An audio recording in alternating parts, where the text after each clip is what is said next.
tinatahak ang maling daanan. Ilang beses na nahulog sa kamalian, ngunit ang pangako mo, o Diyos, ay tunay na kapatawaran.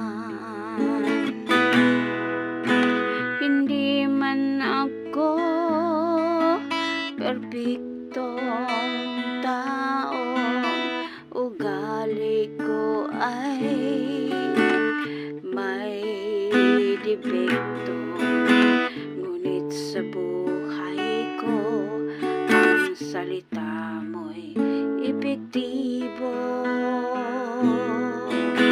Unti-unti ako'y binago.